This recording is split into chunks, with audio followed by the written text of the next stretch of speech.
پہلے ایک کویشچن ایک بھائی نے کیا تھا کہ یہ نظر و نیاز کیا ہوتی ہے، کہ یہ جائز ہے یا ناجائز ہے، اور کچھ لوگ اس کے خلاف ہوتے ہیں، منع کرتے ہیں کہ نہیں کھانی چاہیے۔ وہ کیوں منع کرتے ہیں؟ دیکھیں، نظر ہو یا نیاز ہو،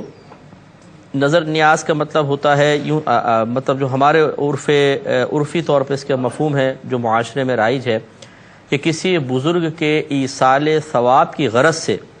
جو کھانا وغیرہ کھلایا جاتا ہے اسے نظر یا نیاز سے تعبیر کر دیتے ہیں۔ جیسے امام حسین کی نیاز ہے، امام جعفر صادق رضی اللہ تعالیٰ عنہ کی نیاز ہے، یا شیخ عبد القادر جیلانی رضی اللہ تعالیٰ عنہ کی نیاز ہے۔ اس میں بیسک کانسیپٹ یہ ہوتا ہے کہ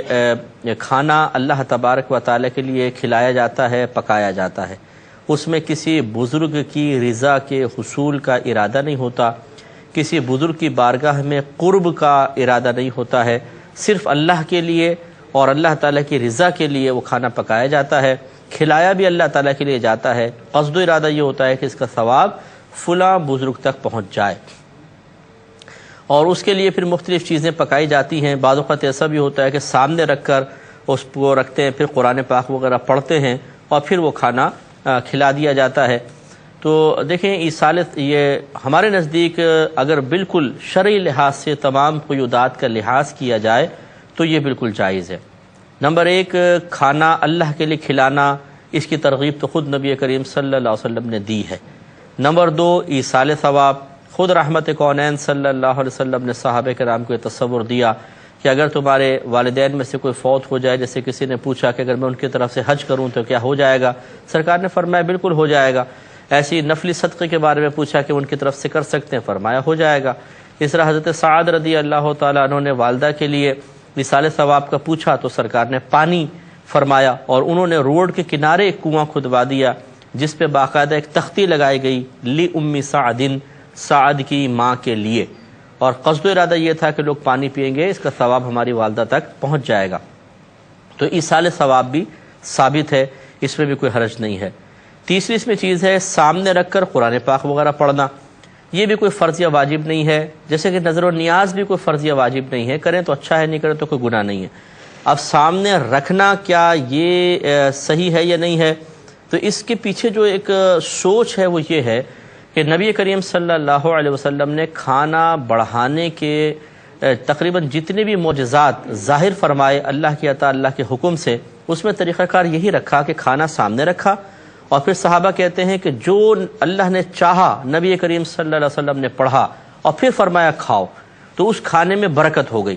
جیسے حضرت جابر رضی اللہ تعالیٰ عنہ کے گھر سرکار تشریف لے گئے، لعاب دہن نے اقدس ڈالا اور وہ ہزاروں کو کھانا پورا ہو گیا۔ ایسے حضرت ابو طلحہ نے دعوت کی، سرکار نے روٹی تھی تھوڑی سی اور گھی تھا، 2-4 آدمیوں کے لیے کافی تھا، سرکار نے ان کو سامنے رکھا اور جو کچھ پڑھنا چاہا تھا پڑھا، اور پھر فرمایا کھاؤ، تو وہ کثیر لوگوں کو پورا ہو گیا۔ 10-10 کر کے آتے رہے لوگ، کھاتے رہے، اور کثیر 80 کے قریب لوگ تھے، ان کو پورا ہو گیا۔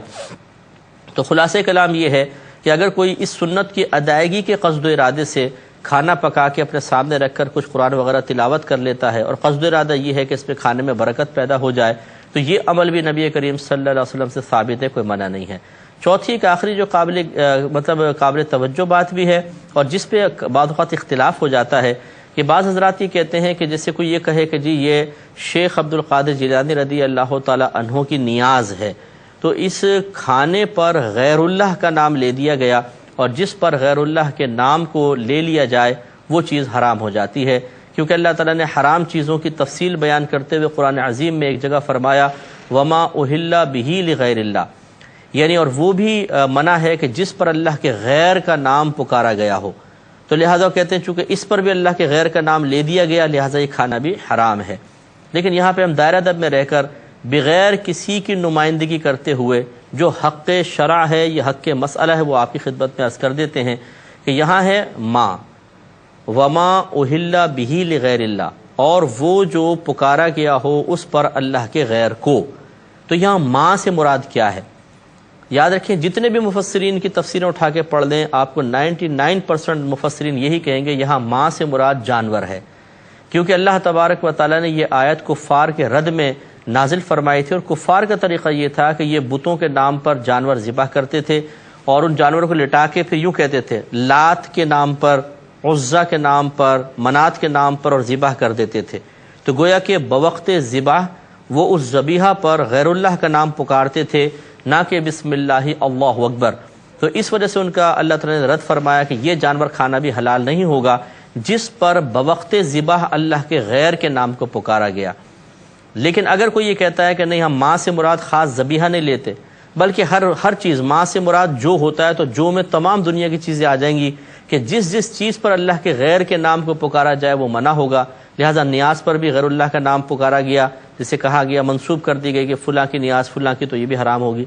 اگر یہ والا معنی لے لیا جائے تو دائرے میں رہ کے سوال ضرور ہونا چاہیے کہ یہ بتائیں، ایک قربانی کا جانور ایک شخص لے کر آیا، کوئی پوچھتا ہے یہ کس کا جانور ہے تو کیا کہے؟ اگر یہ کہیں کہ جی اللہ کا جانور ہے تو یہ تو کوئی کہے گا اللہ کا ہے تو پھر ٹھیک ہے میں لے جاتا ہوں۔ لیکن ایسا ہی ہوتا ہے کہ جو قربانی کے جانور لایا ہوتا ہے اس شخص کا نام اس پہ لیا جاتا ہے، جی اکرم صاحب کا جانور ہے، یہ افضل صاحب کا جانور ہے، بتائیے اس جانور پر غیر اللہ کا نام پکار لیا گیا، اب اس کا کھانا حرام رہے گا یا حلال رہے گا؟ اگر آپ کہیں گے حلال رہے گا تو بتائیے پھر آیت کا مفہوم تو یہ کہہ رہا ہے کہ ہر وہ چیز جس پہ غیر اللہ کا نام پکارا گیا وہ حرام ہے، تو پھر کیسے یہ حلال ہو جائے گا؟